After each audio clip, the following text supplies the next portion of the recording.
আসসালামু আলাইকুম। আজকের আমার আলোচনার বিষয়টা হচ্ছে সিদ্ধান্ত।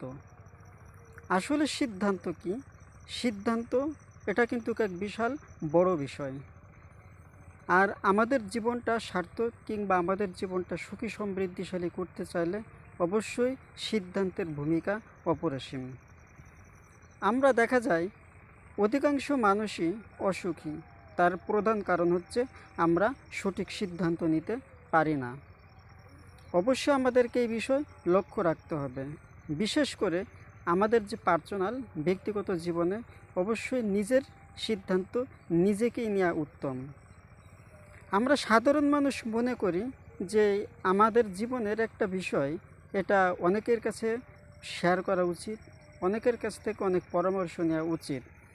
আর আমরা এটা মনে করি আমাদের জীবনের ডিসিশনটা ভুল পথে চলে যায়।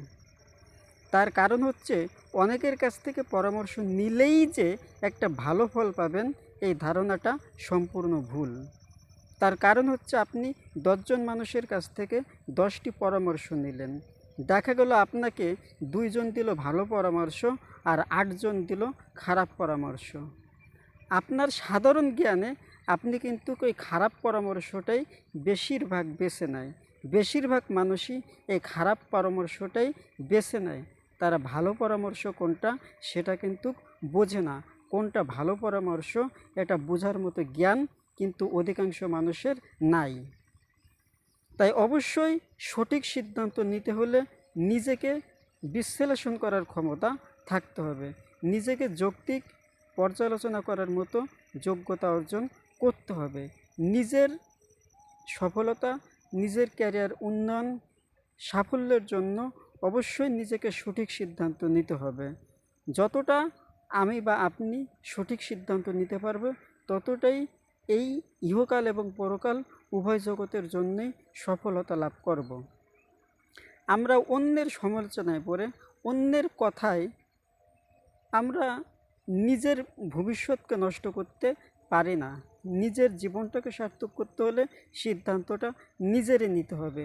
অন্যের পরামর্শ আপনি হয়তো শুনলেন, কিন্তু সেটা শোনা মাত্রই গ্রহণ করা যাবে না।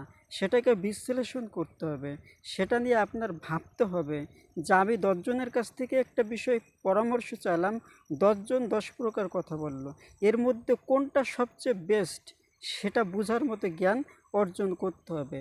আমরা কিন্তু সেই বেস্ট কোনটা সেটা কিন্তু বোঝার জ্ঞান অধিকাংশ মানুষেরই নাই। আর এই সঠিক বোঝার ক্ষমতা আমাদের নাই বললেই আমরা বেঠিক অর্থাৎ ভুল পরামর্শটাই বেশি গ্রহণ করি। আর এই ভুল পরামর্শ নেওয়ার কারণেই জীবনটাই ব্যর্থ হয়। তাই অবশ্যই আমরা সঠিক পরামর্শদাতা হব এবং সঠিক পরামর্শ গ্রহণ করব, সঠিক সিদ্ধান্ত নেব। আর আমরা অনেকেই অনেক মেন্টর কিংবা শিক্ষক আমরা গ্রহণ করি, কিন্তু অনেক শিক্ষক অনেক মেন্টর থাকলেই যে অনেক ভালো পরামর্শ পাওয়া যাবে, এই ধারণাটা সম্পূর্ণ ভুল। আমরা আগেকার যুগের বিভিন্ন রাজা বাদশাদের জীবনী থেকে আমরা জানতে পারি যে তাদের কিন্তু এত অসংখ্য শত শত হাজার হাজার মেন্টর শিক্ষক ছিল না। তারা নির্দিষ্ট একজন শিক্ষকের কাছ থেকেই লেখাপড়া শিখছে, আর নির্দিষ্ট একজন শিক্ষকের কাছ থেকেই লেখাপড়া শিখে তাদের কাছ থেকেই জ্ঞান অর্জন করে, তাদের কাছ থেকে বিদ্যা অর্জন করেই তারা সফলতা অর্জন করছে। এটা দ্বারা বোঝা যায় যে আপনার সফলতার জন্য অসংখ্য শিক্ষকের প্রয়োজন নাই, অসংখ্য মেন্টরের প্রয়োজন নাই, নির্দিষ্ট একজনকে বেছে নেন। অ্যারিস্টটল এবং আলেকজান্ডারের নাম আমরা সকলেই শুনেছি।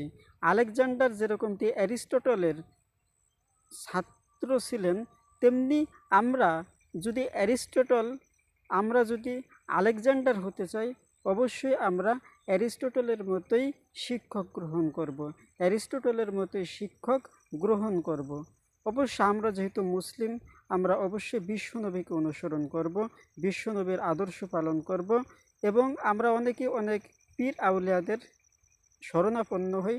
অবশ্যই তাদেরকে অ্যানালাইসিস করতে শিখব। শুধুমাত্র পীর নাম এটা থাকলেই যে তাকে গ্রহণ করব, এটা সম্পূর্ণ ভুল। তাকে অবশ্যই যৌক্তিক বিশ্লেষণ করার যোগ্যতা অর্জন করতে হবে, তাহলে আমরা সঠিক গুরু, সঠিক শিক্ষক লাভ করতে পারবো ইনশাল্লাহ।